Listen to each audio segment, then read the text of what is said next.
Deirdre Bounds is a travel industry entrepreneur, an author and a millionaire. But she's had a bit of a journey to get here.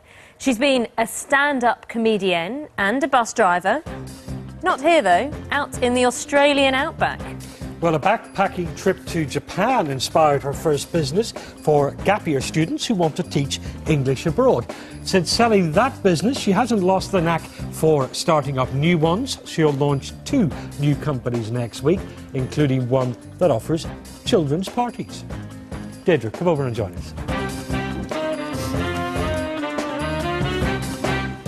You know, we spoke about your journey to where you are now, to the success you are now. It wasn't always good, was it? We've seen mention of a bedsit, you starting up in a bedsit in Leeds and having some pretty depressing times.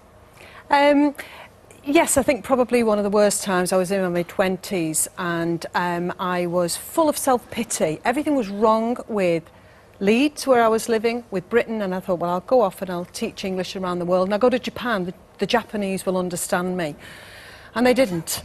Oh. I didn't understand them either. And so I taught a bit of English, and the whole experience of my extended gap year just taught me to take responsibility for my life. And I came back to the UK absolutely broke. I had a few Greek drachma. My last English teaching job was in Greece. And I signed on, I was on housing benefit, and I took a course on how to be a stand-up comedian.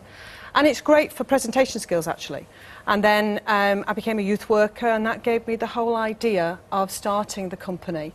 Because lots of young people were saying, Deirdre, how did you travel? How can we do what you did? And unless you were kind of probably an independent school at the time, going on gap years, this was 1995, 96, there was no hope, really, for young people from comprehensive schools. And I thought, no, this is wrong. And so I started literally from a bedsit, and then I took the company global with offices around the world, and I sold it a couple of years ago.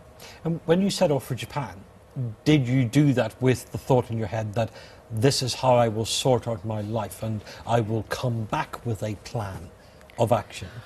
I didn't actually, Declan. I just thought, I've got to get away from here, and I'm never coming back to Britain. So I had no intention of coming back to Britain. I don't know where I would have ended up, but anyway, I came back, and it's a happy ending. And your success, we'll look at the companies in a bit more detail in a moment, but does your success have a sort of a special value to you because you've had to work so hard at it?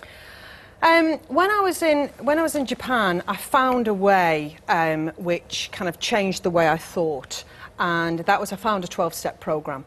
And from going to these meetings and working the 12 steps, I just got a lot of confidence. And so I attribute everything I have today to this program. And that's when I came back and I had confidence. And a lot of business is about, it's not only the great idea, and generally the crazier the idea, the better. And mine was a bit mad at the time. But I just thought I had huge determination and great faith that something was going to come out of this, because I was doing it for the right reasons. I honestly didn't start the company to make a lot of money. I had no intention of becoming a multimillionaire. It wasn't in my head.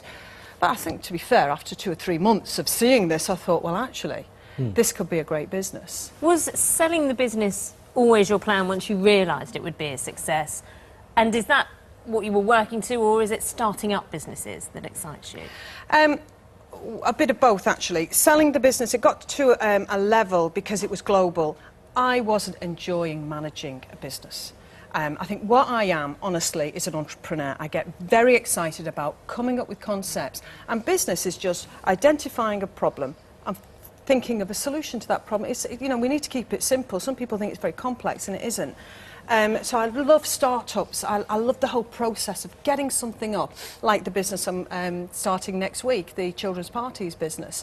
That is really, really exciting me, thinking, here's a problem I saw, and let's find a solution. Deirdre, please tell me you're not going to be one of these companies that give children these really expensive parties. Oh, I remember having a simple cake and a few party hats and having a great time, and I think kids should be doing the same thing again. Well, lucky you. I was a youngster when I was in the 70s, and there was no parties back then. I don't know. How about you, Declan? Do you have any big parties? Slice of cake. You were lucky. I think I got a packet of Jaffa cakes once. It was nothing like that. No. I saw this problem with my son at his first party. 30 of his school friends came, loads of presents, and I thought, what is the point of this consumerism? And it's not teaching my son anything. So I came up with the idea 3 years ago. It wasn't quite the right time. I think it is now. So parties around the world at .co.uk, people can go there, set up their party page, do all their RSVP, and children can choose a theme, one of 12 themes, and it's a bit of a cross between Just Giving and Oxfam Unwrapped. So the child chooses a theme, for example, helping chimpanzees with the Born Free Foundation, and people donate instead of bringing a present. And the child gets a certificate at the end saying, hey, I've raised £120 for the Born Free Foundation. It teaches children a lot about the world that we live in, and it stops this mindless consumerism. You can see I'm very, very passionate about this, can't you? Okay. Yes. Which I imagine is another trick to the secret of success. Yes, absolutely. You know, I was asked to write a business book initially, and a few months ago, and I said, no, I'm not that interested in business. Here I am on your programme, but I'm actually not that interested. I like the process of starting it. I said, but I'll write a book on based around the 12 steps. So that came out last week, and it's called Fulfilled, and I feel very, very lucky to have what I have. A lovely husband, lovely couple of children, couple of great businesses, stack of cash in the bank. I mean, what can I say? Happy day. What more can I say? Good for you. Thank you very much for speaking to us today. Thank you.